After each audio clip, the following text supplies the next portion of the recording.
How powerful is Elon Musk? Now, brothers and sisters, there's something that I want to bring to your attention concerning the man Elon Musk. And I do believe that this is very important. Why is this important?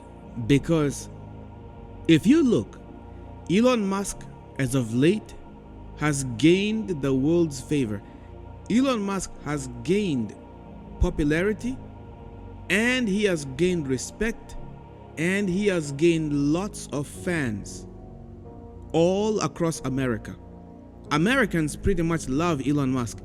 Elon Musk is a name that is recognized worldwide. He is the number one, the most richest man in all the world. Now, I mentioned to you people that if you have the support of Elon Musk, if Elon Musk was to back you up, anyone that Elon Musk stands behind, it is the equivalent of having thousands of people standing behind you. Why? Because of how powerful Elon Musk is. Why I'm bringing this to your attention, friends, is because I do see how he has gained the favor from a lot of people around the world. But at the same time also, there are some things that I'm going to point out to you just to let you know, hey, you know what? Don't get too comfortable, because the road is about to get bumpy in so many different ways and you don't know how it's going to play out. All I do suspect is that according to prophecy, the way that things are playing out, Elon Musk has a very important part to play. Now let's examine. In this video, I just want to explain to you how powerful Elon Musk is, so that you can be able to understand that he is going to have something major to do with the Trump administration. Because Donald Trump already made it clear that Elon Musk is going to be given an opportunity to work alongside with his government. And in fact, Elon Musk is going to be among the people who are going to be in the White House.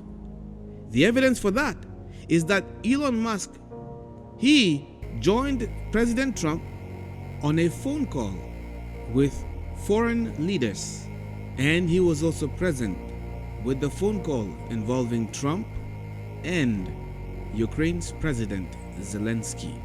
I want you to think about the significance of this now. Observe, Elon Musk has extraordinary powers at his fingertips. He owns Starlink, which right now is the one that is providing telecommunication services and also internet usage or internet access in Ukraine. Starlink is rapidly becoming very popular and readily available, especially when people are in certain remote areas. Starlink allows them to have access to using internet, telephones, and just overall connect with people. Starlink right now is rapidly growing, and now that Trump has won, Tesla stocks went through the roof. SpaceX through the roof. Overall, Elon's net worth went through the roof. His net worth went skyrocketing more than $300 billion after the election. Here's the thing. Elon Musk is a very powerful man who owns his own private space programs. He owns his own private car company. He owns his own private satellite communication system. He owns his own social media. He owns robots that he just introduced recently. These, essentially, Elon Musk is monopolizing the future. And I want you to understand, friends, what Elon Musk is going to be doing and what he is doing is going to be affecting many lives. Because he is a private entity, he will not be bound necessarily to operate as a government agency, which means there is much leverage that he has in his hands. One of the things also that I will point out to you is that Musk is behind Neuralink, and Neuralink is an implantable chip that is to be put within the human brain. Now, these microchips that are implantable within the brain, it says that these can be able to restore people's visions, it can cure paralysis, it can remove all sorts of different problems that people had once experienced, even including autism. This is what they say about Neuralink, and also it got recently approved by the FDA for clinical trials to be taking place upon humans. I hope you people understand that your government is primarily being run by big corporations and billionaires who give money to the government, and the laws and the rules are bent in their favor. You have to understand that there is a connection between billionaires and the government. The government, ultimately, the presidents, they work based upon the interest of the big donors, the big supporters, the elite who are behind the president, and who also buy politicians, because politicians can be bought. Who are the people that buy politicians and pay them out? Who is in their pockets? Billionaires. Billionaires are the ones who are behind your governments. Well, all of the governments of the world, billionaires are behind them. Money is what controls the government. Money. Now you've got the people who are billionaires, multi-billionaires, who are the ones that are in charge of the government. And now you see the two faces, Trump and Elon Musk, and behind them there's many billionaires who also are working alongside with them.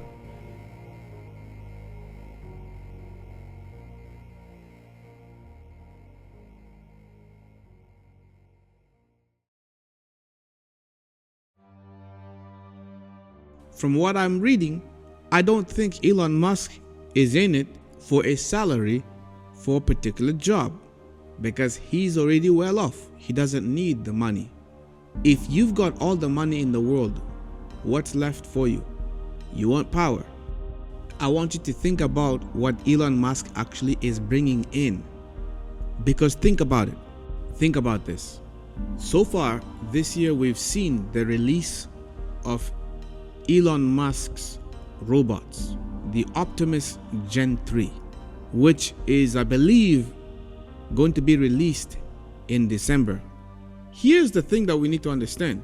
Elon Musk had been speaking publicly on public forums and also on live interviews, and has touched on several subjects that include robotic technologies, unmanned aircrafts such as drones. He even spoke about the possible replacement of fighter jets by using unmanned aircrafts.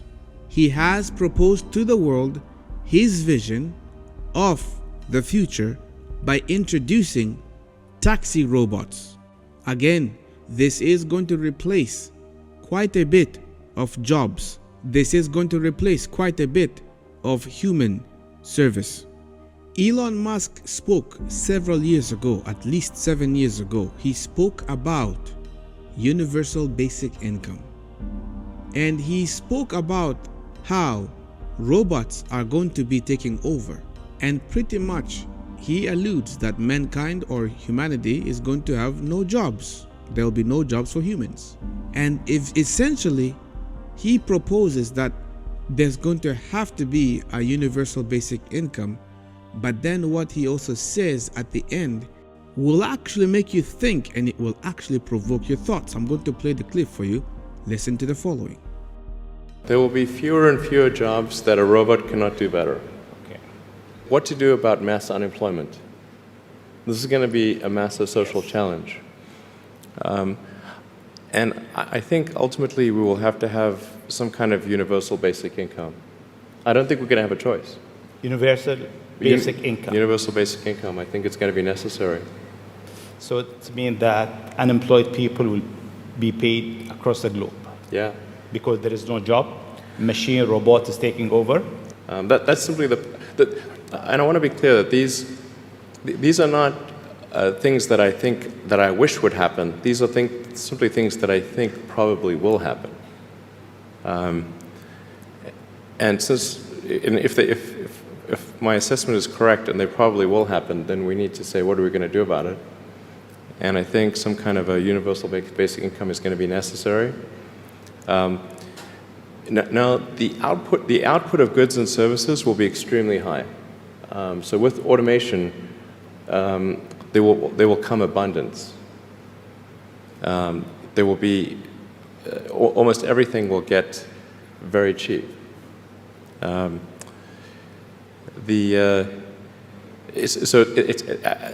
think I think we'll just end up doing a universal basic income. It's going to be necessary. The harder challenge, much harder challenge, is how do people then have meaning? Like a lot of people, they derive their meaning from their employment. So if you don't have, if you're not needed, if there's not a need for your labor, how do you, what's the meaning? Do you have meaning? Do you feel useless? That's a much harder problem to deal with. If there is going to be universal basic income, then that means if everyone is going to be entitled to a certain amount of money, that can only mean government dependency. You cannot be independent, but rather you are dependent upon the government. If you actually break it down, if AI and robotic technologies were to take over and men were subject now to universal basic income and dependent on the government, essentially you would be fulfilling Agenda 2030. You would be lining up with the World Economic Forum that says you will own nothing but be happy. You will also be in line with what the papacy has been pushing for, and you would also be taking the world back to the feudal society. In other words, the medieval era, but except in modern times, in which you only have the rich and the peasants. There's no middle class. What Elon Musk actually is proposing about universal basic income is the exact same thing that the Pope Francis has been advocating for. Pope Francis is an advocate for universal basic income and the elimination of the middle class. He wants the church to have authority in the state, which is church and state. Robotic technologies will eliminate the middle class.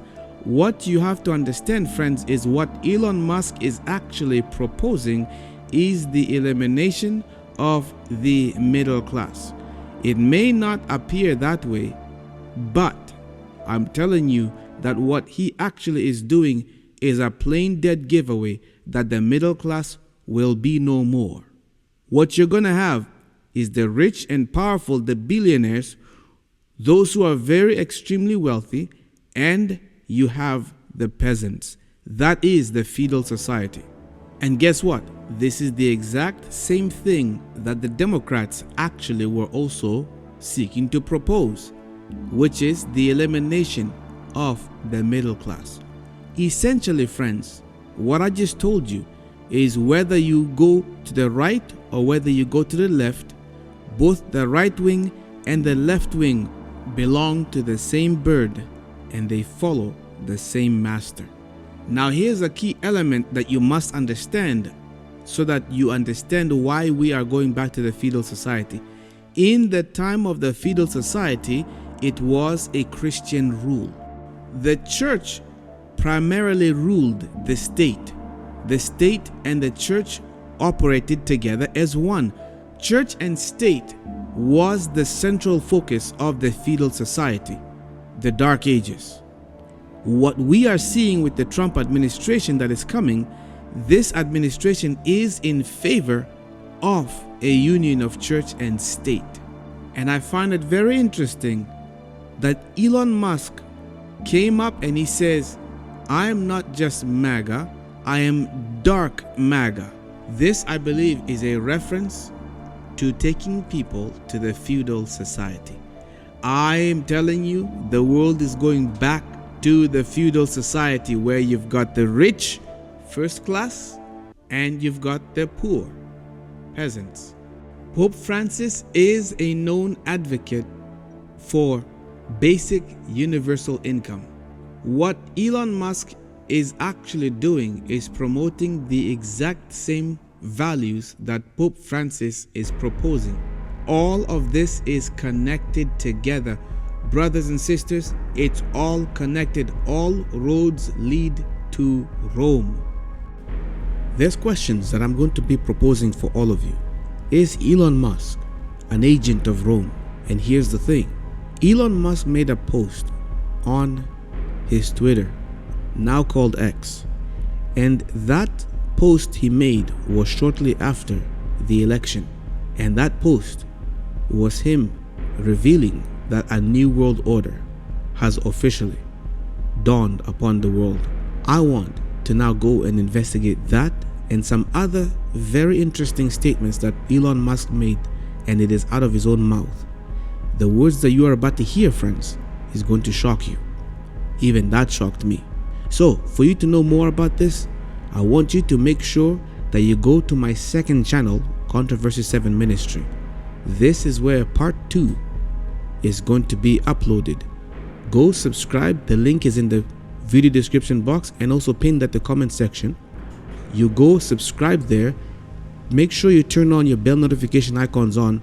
I have made a few videos already concerning Trump and Kamala Harris, and there's more videos that are going to be coming up, and I want you to make sure that you don't miss out on what I'm about to upload, because this is going to be important. Why am I uploading it onto the second channel? Because I want the second channel to grow, so I want you guys to go subscribe over there, because I am making use of that second channel as of late. That being said, I also want to give you guys a quick information. I'm going to be sharing with all of you videos to give you an update of the little girl by the name of Beulah. We are having her immediately taken to the hospital. As you can clearly see, her eye is rotting in its own socket. We need more help, so the more help we can get, the better, so we can be able to finish this in a timely manner. Brothers and sisters, this is a work that requires the aid and the help of all our brothers and sisters across the world. So I want to say thank you, people, for your support. Thank you for those who have joined me. Thank you for those who have continued to pray for this ministry. Much blessings to you. I will see you in the next uploaded video that is going to be uploaded in my second channel, Controversy 7 Ministry. Again, make sure you subscribe over there. Take good care of yourselves. Be blessed. Be safe. I will see you in the next video.